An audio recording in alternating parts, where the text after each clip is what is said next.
m'appelle Éric Ventier, je suis responsable de la maison d'édition Comme une Orange qui est située à Angoulême et on édite du livre jeunesse, bande dessinée ou roman illustré.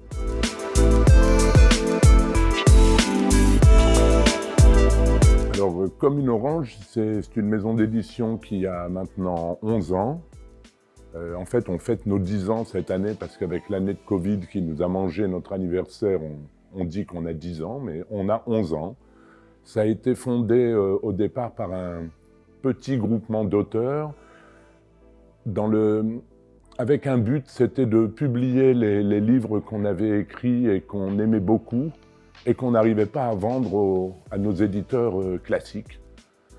Et puis au fil des ans, ça a pris de l'ampleur, il y a des nouveaux qui sont venus, il y a plein d'auteurs qui nous ont proposé des choses, souvent des auteurs plutôt locaux. Et maintenant, on a une vingtaine de titres au catalogue, on sort 2 ou 3 livres par an, pas plus. C'est vraiment une volonté de pas grandir plus, on veut rester tout petit.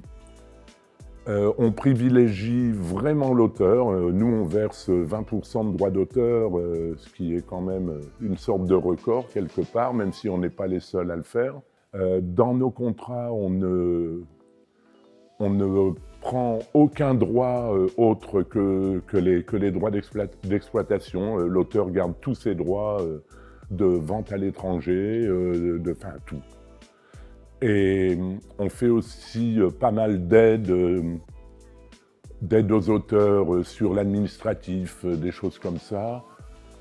Et surtout, on est autodistribué, on refuse le système de diffusion. Donc nous, on autodistribue, c'est un boulot monstre, mais on a décidé de le faire. C'est à peu près tout ce que je peux dire sur notre minuscule maison d'édition.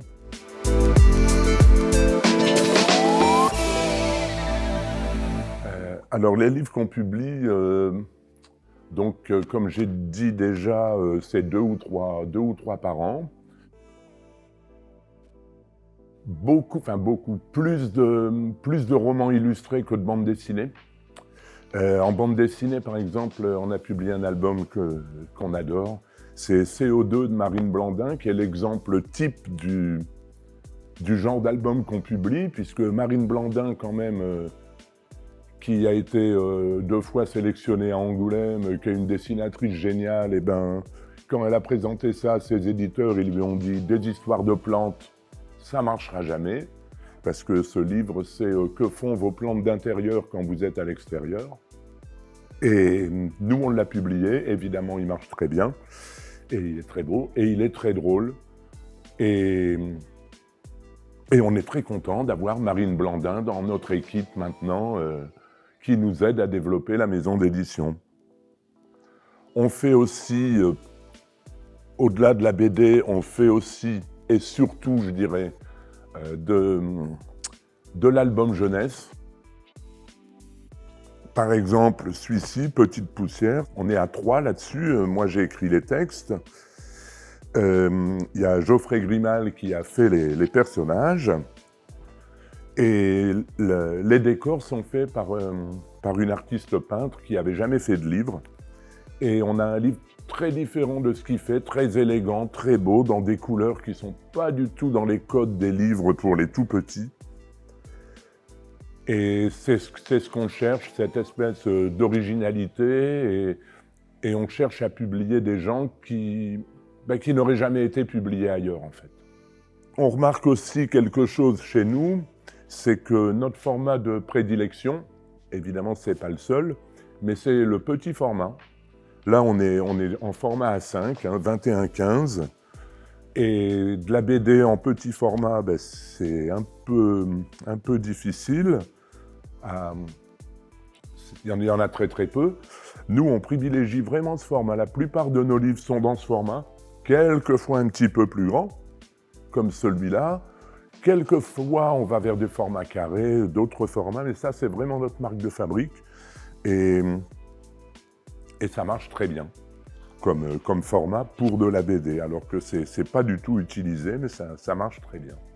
Alors, J'en présente un autre, c'est Galet de Mathieu Siam, qui, alors lui, il est pas d'Angoulême. Les autres choses que j'ai présentées, c'est des auteurs d'Angoulême. Lui, il est de Poitiers.